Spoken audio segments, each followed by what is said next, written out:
Hey Filter, I'm Diane Mizota, counting down your favorite arcade games from our favorite arcade, the Family Amusement Corporation in Hollywood. We're down to the last 3 spots on our countdown of the best arcade games of all time, but before we wrap up, let's catch up. Here's a quick recap.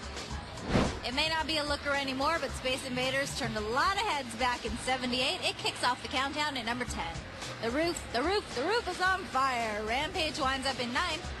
Some 22 years later, it's still hard to beat that monkey. Donkey Kong comes in at 8. Double the firepower equals one big hell yeah. Galaga grabs the 7th spot. The Springfield 5 kick it up a notch as the Simpsons finish in 6th. A high five to Jeff Bridges as Tron lights up the 5th spot. And Gauntlet, the 4-player feast or famine free-for-all, comes in 4th. But let's not step away from the power of 4 just yet. Coming in 3rd is Teenage Mutant Ninja Turtles, another 4-player offering for arcaders that like the buddy system. Tight controls, simple gameplay, and multiplayer mayhem elevated this game to greatness, but the biggest reason this game rises to the top is exposure. Name one thing that was bigger than the Ninja Turtles back in '89. 13 years later, it looks like they've left a lasting impression. Pizza power!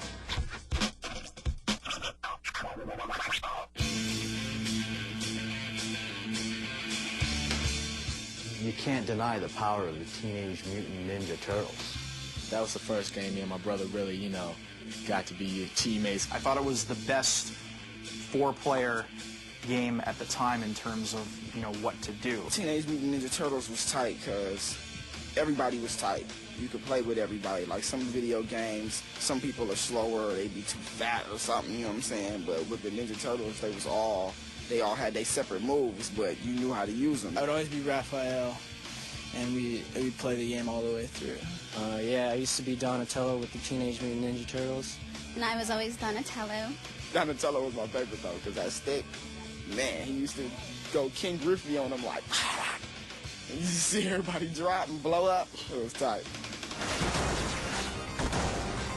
The Turtles may have given you a orgasm, but there are still a few other titles that you guys wish would have made the cut. Here's a look at a few games that got filtered out.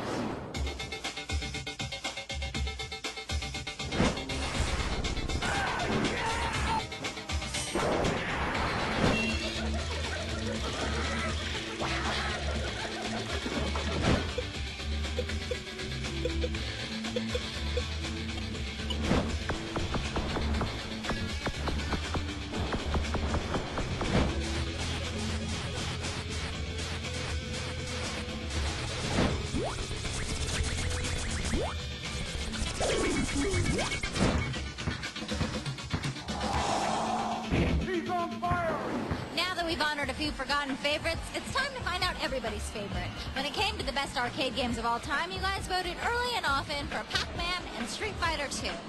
What can you say about Pac-Man that hasn't already been said? It's the old school mother of them all, the Pac-Daddy, if you will. But as far as lineage is concerned, Street Fighter 2 did plenty to make its forefather proud. Tons of characters with great moves made this game the intersection where trash talking and competition collided. And now these two games collide at our intersection as Pac-Man takes on Street Fighter 2 in another filtered face-off.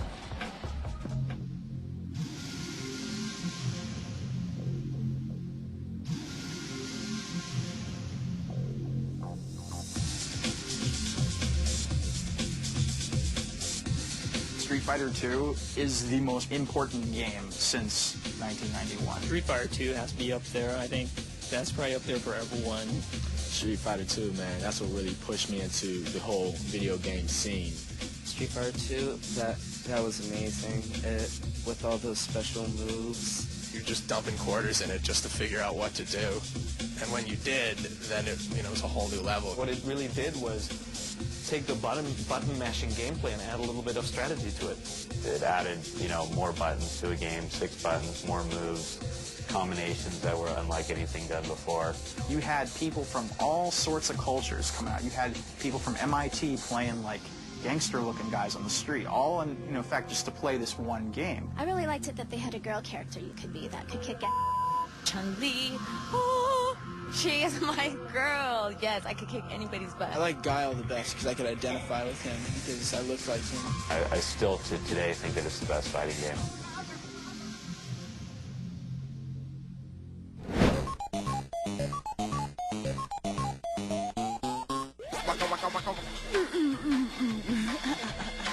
Pac-Man is the game. It's really nothing that you could explain about it because it's very simple, as most of you know. But everybody knows you get addicted because you just got to do it better. You just got to do it faster. And them ghosts, I don't want to use any curse words, but the ghosts, you know, they get you every time. Pac-Man's a classic. Everyone loves Pac-Man. You know, it's one of the forefathers of video gaming. Pac-Man is nothing's compared to Pac-Man. Pac-Man's great. That's old school. Everybody should have played it. Simplicity definitely was key. You know, you had a yellow blob. Anybody draws a yellow circle with a slice missing is going to think of Pac-Man. It's just this archetype of a video game character that you can connect to. This is the greatest. I mean, Pac-Man fever. I mean, we were all caught up in that. Even my dad was addicted. He had no life, so he would just play for like 5 hours straight.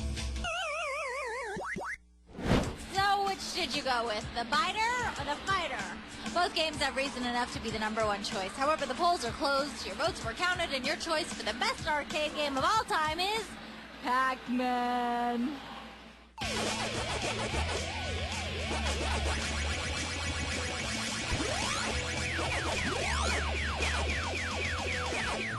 The little guy munches his way to victory. Well, that wraps up this episode of Filter. Remember, the opinions expressed on this show are yours, not mine. So make your vote count on future episodes by logging on to the Filter show page at g4tv.com/filter. Until then, I'm Diane Mizota, and I'll see you next time.